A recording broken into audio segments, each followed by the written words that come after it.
प्रिय विद्यार्थियों, मौलिक अधिकारों के अंतर्गत आज हम संवैधानिक उपचारों के अधिकार की बात करेंगे, जो कि संविधान के अनुच्छेद 32 में वर्णित है। मूल अधिकारों को व्यक्त करने से अधिक महत्वपूर्ण यह होता है कि उसका क्रियान्वयन कैसे हो। तो क्रियान्वयन का जो पक्ष है वो सबसे महत्वपूर्ण है, और इसीलिए इस क्रियान्वयन के लिए संविधान अर्थहीन न हो जाए, नागरिकों के अधिकारों की पूर्ण सुरक्षा और संरक्षा की एक विधिवत गारंटी उसे प्राप्त हो जाए, इस बाबत भारतीय संविधान में संवैधानिक उपचारों के अधिकारों की व्यवस्था की गई है। यदि किसी भी नागरिक के किसी अधिकार का उल्लंघन होता है तो अनुच्छेद 32 में 5 प्रकार की याचिकाएं करने का नागरिक को अधिकार प्राप्त है। पूर्व के व्याख्यान में मैं आपसे अनुच्छेद 22 के तहत बात कर चुका था। उसमें भी लगभग बंदी प्रत्यक्षीकरण की बात है। तो पहली याचिका जो होती है वो बंदी प्रत्यक्षीकरण की होती है। यह अवधारणा इंग्लैंड के इतिहास और उनके संविधान से हमें प्राप्त हुई है कि यदि किसी नागरिक को राज्य का कोई अधिकारी, पुलिस आदि गिरफ्तार कर लेती है, उसे बंदी बना लेती है, तो बंदी प्रत्यक्षीकरण याचिका यह है कि उस बंदी को जिसे गिरफ्तार किया गया है उसे 24 घंटे के अंतर्गत न्यायालय के सम्मुख प्रस्तुत करना होगा। मैंने पहले भी बताया था कि 24 घंटे में वह समय शामिल नहीं होता है जो आने जाने का होता है। जहाँ पर किसी नागरिक के अधिकार का उल्लंघन हुआ, बाढ़ है, कोई नेचुरल ट्रेजेडी है, जहाँ वहाँ पर 24 घंटे से ज़्यादा भी लग जाए तो वो आने जाने का समय माना जाएगा। कहने का आशय यह है कि राज्य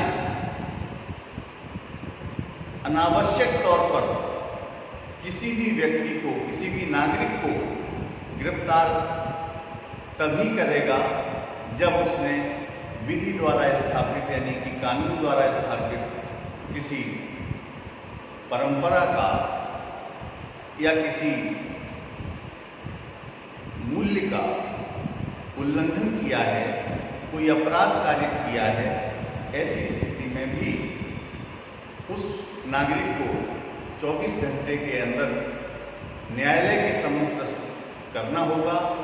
फिर यह न्यायालय का विवेकाधिकार है, जो भी सक्षम न्यायालय है, कि उसे जुडिशियल कस्टडी में भेजे, उसे छोड़ दे या उस पर कोई दंड अधिरोपित करे। ये न्यायालय का अधिकार है।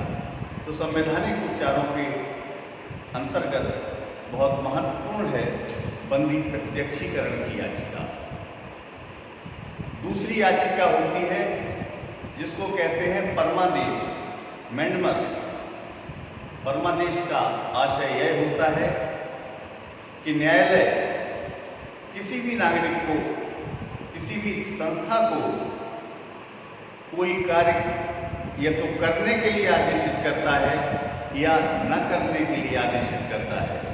कोई कार्य होना है या नहीं किया जाना है, इस बाबत परमादेश याचिका की व्यवस्था संविधान के अंतर्गत की गई है। बहुत महत्वपूर्ण है। यह याचिका सबसे महत्वपूर्ण है, और परमादेश मैं समझता हूँ कि सबसे बड़ी रेमेडी है, सबसे बड़ा उपचार है कि जिसमें न्यायालय नागरिक को कोई कार्य करने के लिए, संस्था को कोई कार्य करने के लिए विवश भी कर सकता है और न करने के लिए भी विवश कर सकता है। तीसरी एक याचिका का नाम है प्रतिषेध, प्रोहिबिशन। इसका आमतौर पर उपयोग में नागरिकों के लिए बहुत कम उपयोग होता है, लेकिन प्रतिषेध का मतलब ये है कि उच्च न्यायालय अधीनस्थ न्यायालय को यह आदेशित कर सकता है कि आप इस मामले को सुनने के लिए अधिकृत नहीं हैं, इसलिए इस मामले को उच्च न्यायालय में भेजा जाए, प्रेषित किया जाए। फिर प्रतिषेध से मिलती जुलती ही एक याचिका है जिसको उत्प्रेषण कहते हैं। लगभग समान बातें हैं, जिसमें अधीनस्थ न्यायालय को यह निर्देशित किया जाता है कि आप इस मामले को माननीय उच्च न्यायालय में या अपने सर्वोच्च जो न्यायालय है उसमें प्रस्तुत करें। आपका अधिकार क्षेत्र है, जो ज्यूरिसडिक्शन है, वो ऐसे मामलों को सुनने का नहीं है। तो प्रतिषेध और उत्प्रेषण सरसरी इसको कहते हैं। लगभग एक प्रकार की याचिकाएं हैं, बहुत साधारण सा झीना सा अंतर इन याचिकाओं के अंदर है। फिर एक याचिका होती है अधिकार रक्षा, यानी कि क्यू वारंटो, जिसमें किसी राजकीय या किसी भी संस्था को यह निर्देशित किया जाता है कि आप किस प्राधिकार के तहत, किस अधिकार के तहत यह कार्य कर रहे हैं, और यदि वह माकूल जवाब नहीं दे पाता है तो ऐसे मामले में सर्वोच्च न्यायालय या उच्च न्यायालय निश्चित तौर पर उस संस्था के खिलाफ कार्यवाही करने के लिए अधिकृत है और कार्यवाही कर सकता है। कुल मिलाकर ये 5 जो याचिकाएं हैं, ये नागरिक अधिकारों का बहुत बड़ा चार्टर है, बहुत बड़ा घोषणा पत्र है, और इसीलिए डॉक्टर भीमराव रामजी अंबेडकर ने, जो कि संविधान की ड्राफ्टिंग कमेटी के चेयरमैन थे, उन्होंने कहा था कि अनुच्छेद 32 के बिना संविधान निरर्थक हो जाएगा। अनुच्छेद 32 संवैधानिक उपचारों का अधिकार संविधान की हृदय और आत्मा है, और निश्चित तौर पर यह सर्वविदित है, सर्वसिद्ध है कि इस अनुच्छेद के बिना, संवैधानिक उपचारों के अधिकार के बिना पूरा संविधान ही निरर्थक हो सकता था। ऐसी ही मान्यता सर्वोच्च न्यायालय के भूतपूर्व मुख्य न्यायाधीश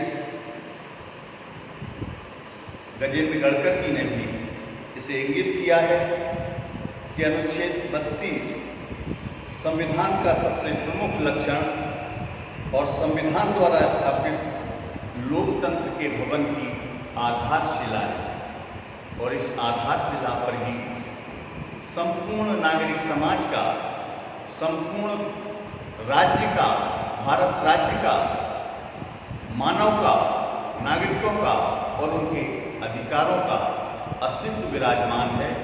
इस दृष्टि से इसे संविधान की आत्मा या हृदय कहना बहुत हद तक प्रासंगिक है, क्योंकि इस अनुच्छेद के बिना, संवैधानिक उपचारों के अधिकार के बिना नागरिक स्वतंत्रता का कोई औचित्य नहीं रह जाता।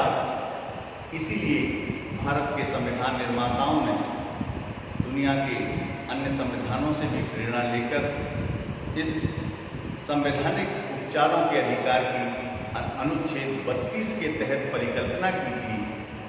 और आज जिनके भी न्याय का हनन होता है, जिनके भी नागरिक मानव अधिकारों का हनन होता है, वह सब माननीय उच्च न्यायालय में अनुच्छेद 226 के अंतर्गत और माननीय सर्वोच्च न्यायालय में अनुच्छेद 32 के अंतर्गत याचिका करते हैं और न्याय प्राप्त करने में समर्थ हो रहे हैं।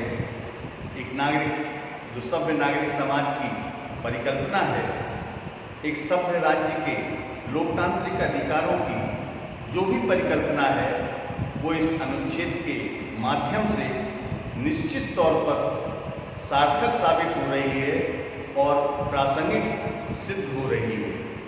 कुल मिलाकर अगर हम विश्लेषण करें तो इस अनुच्छेद के बिना संविधान का कोई औचित्य ही नहीं रह जाता, संविधान निरर्थक हो जाता यदि व्यक्ति इस अनुच्छेद के तहत नागरिक अधिकारों को प्राप्त करने में, मानव अधिकारों को प्राप्त करने में असमर्थ हो जाते। इसलिए इस अनुच्छेद की बहुत ही अधिक उपयोगिता है, बहुत ज़्यादा प्रासंगिकता है और यह सभ्य नागरिक जीवन के लिए सर्वथा अनुकूल है। बहुत बहुत धन्यवाद।